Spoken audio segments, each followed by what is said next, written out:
2차 전지 종목을 가지고 계신 분들은 지금 테슬라도 그렇고 BMW, 벤츠, 현대차, 지금 올해는 전기차에 완전히 전쟁이 발생하게 됩니다. 네, 안녕하세요. 반갑습니다. 도마르TV의 한동훈 대표입니다. 자, 오늘은 오랜만에 산업에 대한 내용 좀 보도록 하겠습니다. 일본 전기차의 본색이 나오고 있습니다. 그동안에 일본이 정말 2차 전지에 대해서는 점유율을 좀 많이 뺏기고 있는 그런 상황이었고, 조용히 칼을 갈고 있었던 게 사실입니다. 그래서 이번에 10분 충전에 500km 가는 전기차를 내놓겠다라고 발표한 적이 있는데요. 이런 이유로 인해서 K배터리가 긴장하는 이유가 뭔지 한번 알아보도록 하겠습니다. 일본이 지금 칼을 갈고 있습니다. 그동안에 일본은 딱 가보시면 전기차보다는 확실히 하이브리드 차가 대세입니다. 일본 같은 경우는. 그런데 조용히 칼을 갈았다라고 판단이 되고 있습니다. 일본 정부와 민간이 본격적으로 수천억 엔을 지원하게 되면서 전고체 시장을 본격적으로 이제 키워나가는 그런 상황이 나오고 있다는 겁니다. 일본 같은 경우는 이제 오래전부터 이 전고체 전지를 가지고 게임 체인저로 선택을 했고, 조용히 특허를 계속해서 취득해 왔던 것으로 보시면 되겠습니다. 그런데 국내 기업들에서는 실제로 리튬 2차 전지 있지 않습니까? 지금 현재 쓰고 있는 것도 1991년도에 나오고 나서 이게 완전히 상용화되는 데까지 거의 20년 걸렸다라는 거거든요. 그러니까 이것도 쉽지 않을 거다라고 얘기는 하지만 일본이 준비해온 기간이 상당히 길다라는 것을 주목을 해야 될 것 같습니다.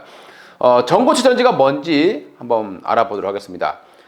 전해질이 우리가 지금 현재 2차 전지를 보시게 되면은 양극할 물질, 음극할 물질, 그리고 분리막 그 옆으로 돌아다니면서 전해액이 있죠. 말 그대로 액입니다. 근데 이게 액체로 쓰지 않고 고체로 쓰게 된다는 거죠.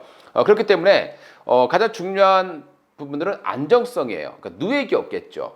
화재라든가 폭발 위험이 굉장히 낮다고 보시면 되겠고요. 그리고 높은 에너지 밀도를 자랑합니다. 적층이 가능한 바이폴라 구조로 만들었기 때문에 높은 에너지 밀도가 가능하다는 거고요. 그리고 고출력이고 사용 용도가 넓다라는 장점을 또 가지고 있습니다.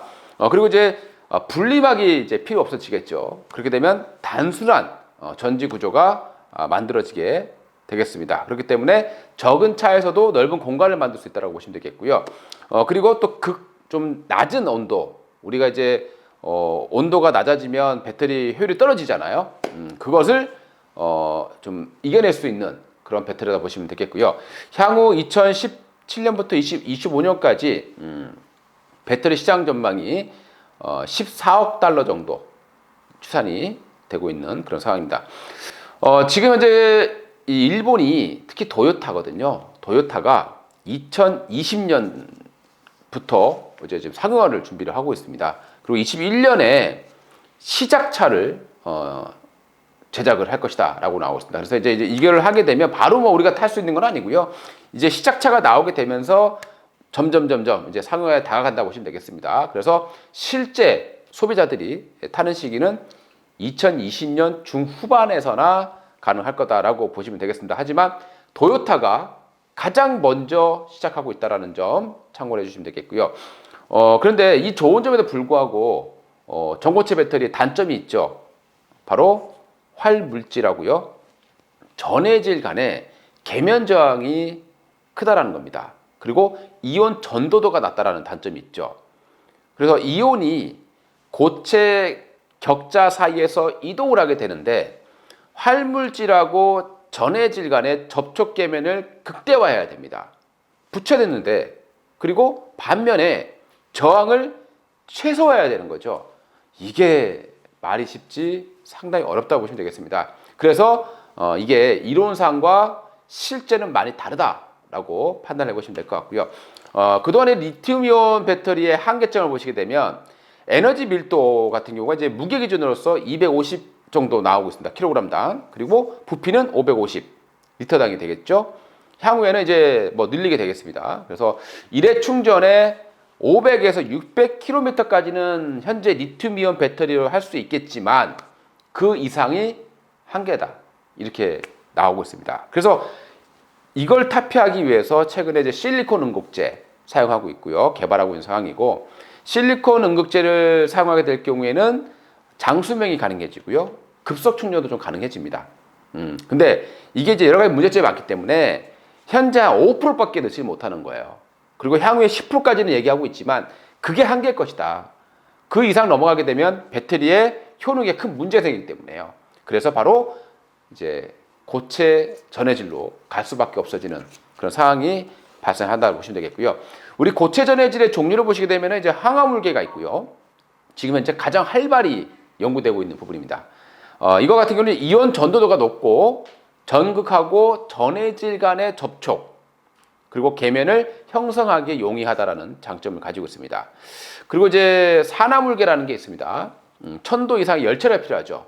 그리고 대형화가 어렵다는 단점을 가지고 있고요. 폴리머라는 또 소재는 전극 계면 형성 용이하지만 고온 환경에서만 사용한다라는 아주 최악의 또 단점을 가지고 있습니다.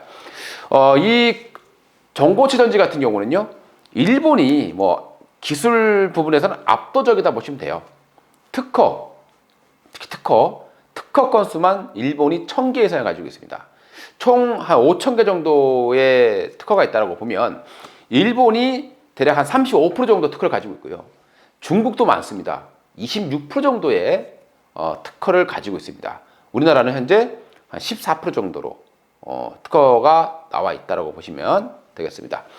21년도 바로 이제 올해가 되겠죠. 그래서 토요타가 이번에 공개를 했습니다. 발표를 했죠. 시작차로 공개를 하겠다. 그리고 성능 시험을 추진하겠다라고 밝힌 바 있습니다. 그래서 K 배터리 업체들이 굉장히 긴장하고 있는 그런 상황으로 보시면 되겠습니다. 일본에서 이제 미쓰이 금속이라는 회사가 이제 고체 전해질을 생산할 것이다라고 보시면 되겠고요. 근데 국내에서도 얼마 전에 올해 3월 달에 좀 긍정적인 뉴스가 하나 나왔습니다. 삼성전자 종합기술연구원이요. 1회에 800km를 주행할 수 있는 그리고 1000회 이상 재충전이 가능한 전고체 연지에 대한 연구 결과를 공개한 바 있습니다. 하지만 이거는 뭐 연구 결과이기 때문에 이것이 실제로 되기까지는 상당한 실이 필요하다라고 보시면 될 것 같고요. 향후에 이제 전고체 시장의 동향을 보시게 되면은 이미 도요타는 가장 앞서 있고요. 그래서 만약에 5년 뒤에 전고체 전지 시장이 만약에 온다라고 했을 때 한국은 일본을 따라잡기가 어렵습니다. 당분간. 그리고 이제 BMW 같은 경우도 미국의 솔리드 파우더라는 업체에 투자를 했습니다. 현대차도 여기에 투자를 해 있고요. 26년도 이후에 상용화를 목적으로 하고 있습니다. 독일의 폭스바겐 퀀텀 스페이스라는 업체에 투자를 했고요. 25년 정도의 좀 상용화를 좀 예정하고 있습니다. 현대차 같은 경우에도 미국의 아이오닉 머티리얼즈라는 기업에 한 500만 달러 정도 투자했습니다. 뭐 그렇게 큰 금액은 아닌데요. 어찌되었건 이 스타트업 기업에 투자를 해서 전고체 시장에 뛰어들고는 있습니다만은 일본에 비해서는 너무나 좀 현재 뒤처져 있는 그런 상황이다라는 것은 부정할 수 없는 그런 상황이 될 것 같습니다. 우리가 이제 긴장해야 될 건 맞습니다만은 지금 당장에 이어진 문제는 아니다라고 판단이 되고요. 2차 전지 종목을 가지고 계신 분들은 뭐 올해까지는 지금 테슬라도 그렇고 많은 BMW, 벤츠, 현대차 지금 올해는 전기차에 완전히 전쟁이 발생하게 됩니다. 그래서 한 1, 2년 정도까지는 국산 K 배터리의 위상이 크게 흔들리지는 않을 거다라고 판단이 됩니다. 우리가 이제 K 배터리가 이제 정말 위험하게 생각해야 될 부분들은 뭐냐면 향후에 인산철을 쓰는 배터리가 늘어나거나 전고체 배터리를 탑재한 전기차가 본격적으로 사용화되거나 이렇게 됐을 때는 K 배터리는 좀 위험할 수 있을 것이다라고 생각되고요. 그때는 정말 긴장을 할 수밖에 없다. 하지만 지금 당장에 일본의 이 상여 발표가 기업들의 실적에 영향을 주는 그런 내용은 아니기 때문에 제목만 보시고 너무 놀라지 않으셨으면 합니다. 이상 돈마이TV 한동훈 대표였고요. 오늘 자료 역시 투자에 참고하는 그런 자료로만 활용해 주시기 바라겠습니다. 감사합니다. 좋아요, 구독 꼭 한번 부탁드리고요. 알림 설정 꼭 해주시기 바라겠습니다. 감사합니다.